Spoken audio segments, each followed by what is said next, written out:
ఇది judicial arrogance కాదా అంటూ ఆర్కే కొత్తపల్లి చెప్తున్నాడు.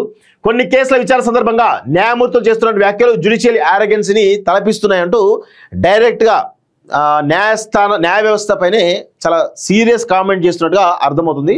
చాలా రకాలుగా ఈ దేశంలో వ్యవస్థలన్నీ కూడా విచ్ఛిన్నం అవుతున్నాయి. దానిలో ప్రధానంగా న్యాయ వ్యవస్థ, బ్యూరోక్రసీ వ్యవస్థ, ఇది తర్వాత రాజకీయ వ్యవస్థ ఆల్రెడీ ఎప్పుడో విచ్ఛిన్నం అయిపోయింది. ఇక ఈ రెండు కూడా విచ్ఛిన్నమైనాయి, కానీ బయటికి తెలియలేదు, ఇప్పుడు తెలుస్తా ఉన్నాయని. రాజ్యాంగం ప్రకారం గవర్నర్లకు రాష్ట్రపతి గడువు విధించే అధికారం న్యాయ వ్యవస్థకు లేకపోవచ్చు. అలాగని ఎవరికి వారు చేతులు ముడుచుకొని ఉండిపోతే ప్రజా ప్రయోజనాలు ఇంకా ఏం కావాలి?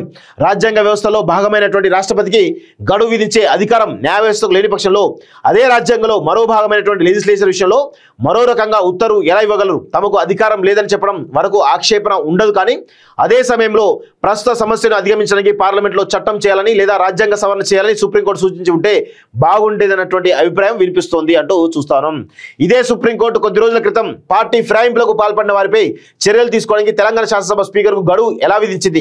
శాసనసభ స్పీకర్కు గడువు విధించడంతో అయిపోలేదు. ఈ అంశంపై విచారణకు వచ్చిన కోర్టు దిక్కన పిటిషన్ సందర్భంగా సుప్రీంకోర్టు చేసిన వ్యాఖ్యలు జ్యుడిషియల్ యారగెన్సీని గుర్తుకు తెస్తున్నాయి. మా ఆదేశాలు అమలు చేస్తారా లేదా?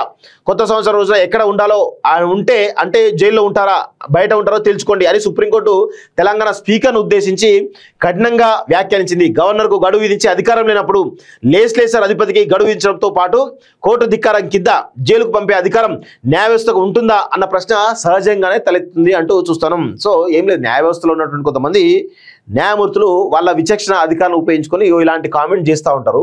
ఇది దానివల్ల భారత రాజ్యాంగం యొక్క క్రెడిబిలిటీ తగ్గుతుంది తప్ప వేరే ఏముండదు. సో మీరు స్పీకర్ను జైలుకు పోతారా, అటు పోతారా, ఇటు పోతారా అని అంత వార్నింగ్ ఇవ్వాల్సిన అవసరం అయితే లేదు. అది కొంత రాజకీయ వ్యవస్థ కొంత కుంటుపడుతున్నట్టుగా అర్థమవుతోంది. వాస్తవానికి ఫిరాయింపులు పాల్పడిన వారిపై స్పీకర్లు ఫలానా గడువులోపై చర్య తీసుకోవాలని పార్టీ ఫిరాయింపుల నిరోధక చట్టంలో లేదు. అలా చట్టంలో గడువు విధించకపోతే సదరు చట్టం చేసిన లక్ష్యం ఎలా నెరవేరుతుందని ప్రశ్నించాల్సిన సుప్రీంకోర్టు ఇప్పుడు తెలంగాణ స్పీకర్కు తనకు తాను గడువు విధించింది అంటూ చూస్తాను. చట్టం చేసిన లక్ష్యం నెరవేరాలంటే గడువు ఉండాలి. ఈ మేరకు పార్లమెంట్కు సర్వోన్నత న్యాయస్థానం సూచించి ఉండాల్సింది. అంతే, అలా కాకుండా ఒక్కో కేసు విషయంలో ఒక్కోలా తీర్పులు ఇస్తూ పోతున్న వల్ల న్యాయ వ్యవస్థపై గౌరవం తగ్గుతుంది. అంతే కదా. కొన్నేమో హైకోర్టులేమో అంటే ఇక్కడ ఏంటంటే న్యాయ వ్యవస్థలో ఎట్లుందంటే న్యాయం అనేది ఖరీదైనటువంటి ఒక వస్తువు. అది డబ్బు పెట్టుకుంటే న్యాయం ఎట్లా అంటే అట్లా దొరుకుతుంది మనకి. ఎస్, ఎందుకంటే ఇప్పుడు పెద్ద లాయర్ పెట్టుకోనుకో, పెద్ద లాయర్ పెట్టి పెద్ద పెద్ద ఫీజులు ఇస్తాం అనుకో, ఆయన ఒక రకమైనటువంటి వాదిస్తాడు, అదొక రకమైనటువంటి వర్షన్. చిన్న లాయర్లు పెద్ద లాయర్లు అదొక వర్షన్. అంటే మనకి ఎప్పుడైనా కానీ న్యాయం అనేది ఒక ఖరీదైనటువంటి వస్తువు. ఆ వస్తువుని మనం అంగట్లో పెట్టి కొనుక్కోవాల్సిందే అంగట్లో. సో ఇప్పుడు కొంత న్యాయ వ్యవస్థలో న్యాయాధిపతులు ఉంటారు కదా, కొంతమంది న్యాయాధిపతులు, అందరు కాదు, కొంతమంది న్యాయాధిపతులను న్యాయం వాళ్ళకు అనుకూలంగా చెప్పింది కూడా కొంత డబ్బులు తీసుకుంటే ఒక ప్రచారం బలంగా ఉన్నది. అంటే ఇటు న్యాయాధిపతుల విషయంలో అట్లే ఉన్నది, లాయర్ల విషయంలో అట్లే ఉన్నది. ఇక అంతా కూడా అంతే. అసలు కొన్ని కేసులు అయితే విచిత్రంగా కూడా, అసలు న్యాయ వ్యవస్థలో కొన్ని కేసులు ఎట్లా ఉంటాయో అర్థం కాదు. ఇప్పుడు విచారణకు వచ్చేది నెల 10 నెలలు 5 నెలలు కూడా పోస్ట్పోన్ చేస్తారు. ఇవాళ కొన్ని ఉన్నది రేపే ఇస్తారు. అండ్ వాళ్ళు ఇష్టారాజ్యం అది, దానికి ఒక రూల్స్ లేవు, ఏవి లేవు, ఏది ఉండదు. నాకైతే న్యాయ వ్యవస్థ మీద నాకైతే నమ్మకం లేదు, బ్యూరోక్రసీ మీద అసలే నమ్మకం లేదు. రాజకీయ వ్యవస్థ అంటే అసలు ఇక నాకు దాని మీద పెద్ద అది కూడా లేదు. మార్చాలి వాటిని, ఆ వ్యవస్థల్ని, ఆ బురద కంపుతున్న వ్యవస్థలు మార్చాలనే ఉద్దేశం నాకున్నది. కానీ వ్యవస్థలన్నీ కూడా ఈరోజు రేవంత్ రెడ్డి సీఎంగా ఉన్నాడు, ఒక మంచి పని చేద్దామంటే ఇమీడియట్గా కోర్టులో పోయి ఆపేసే ప్రయత్నం చేస్తూ ఉంటారు. ఇదంతా రొటీన్గా జరిగే ప్రక్రియ. ఇప్పుడు రేవంత్ రెడ్డి ఉన్నాడు, ఆయన ఏదో మంచి చేద్దాం అనుకుంటాడు, బ్యూరోక్రసీ పని చేయలేదు, పాలసీలు సరిగా ఇంప్లిమెంట్ చేయలేదు, ప్రభుత్వం మీద మొత్తం బండ బూతులు తిట్టే విధంగా ప్రయత్నం చేస్తాం, ప్రజల్లో ఒక వ్యతిరేకత వచ్చే విధంగా ప్రయత్నాలు జరుగుతూ ఉంటాయి. సో ఇదంతా కూడా వ్యవస్థలన్నీ కూడా నిర్వీర్యం అయిపోయి మన భారతదేశ వ్యవస్థనే ఒక పనికిమాల వ్యవస్థలాగా తయారైపోయింది. రాజ్యాంగాన్ని కుంగలో దొక్కేసారు.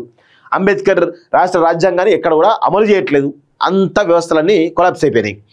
చట్టం చేసిన లక్ష్యం నెరవేరాలంటే గడువు ఉండాలి. ఈ మేరకు పార్లమెంటుకు సర్వోన్నత న్యాయస్థానం సూచించి ఉండాల్సింది. అలా కాకుండా ఒక్కో కేసు విషయంలో ఒక్కోలా తీర్పులు ఇస్తూ పోతున్న వల్ల న్యాయ వ్యవస్థపై గౌరవం తగ్గుతుంది. రాజ్యాంగం ప్రకారం చట్టసభల ప్రిసైడింగ్ అధికారులు కూడా రక్షణ ఉంటుంది. అయినప్పటికీ చర్య తీసుకుంటారా, జైలు వెళ్ళడానికి సిద్ధపడతారా అని న్యాయస్థానం హుంకరించింది. ఇదొక రకంగా పరిధిని అతిక్రమించడమే. నిజంగా ఆ పరిస్థితి వస్తే తెలంగాణ శాసనసభ స్పీకర్ జైలు పంపగలరా? అదే జరిగితే సదరు ఆదేశాలు ఇచ్చిన న్యాయమూర్తిపై శాసనసభ కూడా చర్యలకు ఉపక్రమిస్తే పరిస్థితి ఏమిటి అంటూ చూస్తాను. నిజంగా అద్భుతంగా రాసింది ఇది. రాజ్యాంగబద్ధమైన వ్యవస్థల మధ్య సున్నితమైన లక్ష్మణ రేఖ ఉంటుంది. ఇటీవలి కాలంలో కేసుల విచారణ సందర్భంగా న్యాయ వ్యవస్థలోని కొందరు తీవ్రమైన వ్యాఖ్యలు చేస్తున్నారు. చివరకు అవేమీ తీర్పులో భాగంగా ఉండవు. కేసు మెరిట్స్తో సంబంధం లేకుండా వ్యక్తిగత అభిప్రాయాలు వెల్లడించడం ఇప్పుడు ఒక సమస్యగా మారుతుంది. దీనివల్ల న్యాయ వ్యవస్థ కొన్ని సందర్భాలలో ప్రజల మన్ననలు పొందుతుండగా మరికొన్ని సందర్భాల్లో ఆత్మరక్షణలో పడుతుంది. పార్టీ ఫిరాయింపుల విషయంలో కూడా ఫలానా గడువులోగా చర్యలు తీసుకునేలా చట్టాన్ని సవరించాలని సూచిస్తే ఎవరు మాత్రం అభ్యంతరం చెబుతారు. ఇలాంటి విషయంలో తమకు అధికారం లేదని న్యాయ వ్యవస్థ అభిప్రాయపడితే చేయగలిగింది ఏమీ లేదు. రాజ్యాంగాన్ని ఎడాపెడా రాజకీయ అవసరాల కోసం సవరించినటువంటి ఈ దేశంలో గవర్నర్లైనా స్పీకర్లైనా వారందరికీ గడువు విధిస్తూ సవరణ చేయలేమా? ఈ గడువు అనేది లేకపోతే వ్యవస్థలపై ప్రజలకు నమ్మకం పోతుంది. న్యాయ వ్యవస్థ కూడా ఇదే మాట వర్తిస్తుంది. న్యాయస్థానాల కేసుల పరిష్కార విషయంలో అంతులేని జాప్యం జరుగుతుంది. సాదాసీదా నేరస్తుల విషయంలో జాప్యం జరిగినా పర్వాలేదు, కానీ రాజకీయాల్లోకి వచ్చిన నిందితులు నేరస్తుల విషయంలో అంతులేని జాప్యం జరిగితే సమాజం నష్టపోతుందంటూ చూస్తా ఉన్నాం. సో ఇక్కడ జ్యుడిషియల్ మీద చాలా అద్భుతంగా రాసిండు ఆర్కే. సో ఇదే విధంగా గవర్నర్ వ్యవస్థ నిర్వీర్యమైపోతుంది, ఏ విధంగా పక్కదారి పడుతుంది, రాష్ట్రపతి సంబంధించినటువంటి వ్యవస్థ ఏ విధంగా పక్కదారి పడుతుందో దానిపైన కూడా ఒక మంచి ఆర్టికల్ రాయాలి. ఎందుకంటే న్యాయస్థానాలు ఏమో ఇట్లా ఉన్నాయి కదా, గవర్నర్ వ్యవస్థ రాష్ట్రపతి వ్యవస్థ ఇంకోలా ఉన్నాయి. సో వీళ్ళు ఏంటంటే మేము రాజ్యాంగ అధిపతులం కదా అని ఇష్టారీతిన వాళ్ళకు నచ్చినట్టుగా డెసిషన్ తీసుకుంటా ఉన్నారు. ఈరోజు కేంద్ర ప్రభుత్వ పార్టీ ఏదైతే ఉందో బీజేపీ పార్టీ నియమించే వ్యక్తులు ఏదైతే గవర్నర్ అవుతున్నారో వాళ్ళు అక్కడ స్థానికంగా ఉన్నటువంటి పార్టీలకు వ్యతిరేకంగా పనిచేస్తూ ఉన్నారు. ఇది భారత రాజ్యాంగ స్ఫూర్తికి విరుద్ధం. భారత సార్వభౌమాధికారం పైన ఇది ఒక పెద్ద దెబ్బ కొట్టేటువంటి విషయంగా కనబడతా ఉంది తప్ప వేరే ఏది లేదు. ఇక్కడ ఖచ్చితంగా అందరూ గుర్తుపెట్టుకోవాలి, ఈ దేశంలో రాజ్యాంగ వ్యవస్థలన్నీ కూడా జ్యుడిషియల్ వ్యవస్థ కావచ్చు, లేకపోతే ఇటు రాజ్యాంగ వ్యవస్థ కావచ్చు, బ్యూరోక్రసీ వ్యవస్థ కావచ్చు, రాజకీయ వ్యవస్థ కావచ్చు, ఈ అన్ని వ్యవస్థలు కూడా ఈరోజు ప్రజలకు అనుకూలంగా పనిచేయాల్సినవి ఈరోజు వాళ్ళ స్వార్థ ప్రయోజనం కోసం మాత్రమే పనిచేస్తా ఉన్నది నేను చాలా ఘంటాపథంగా చెప్పగలను.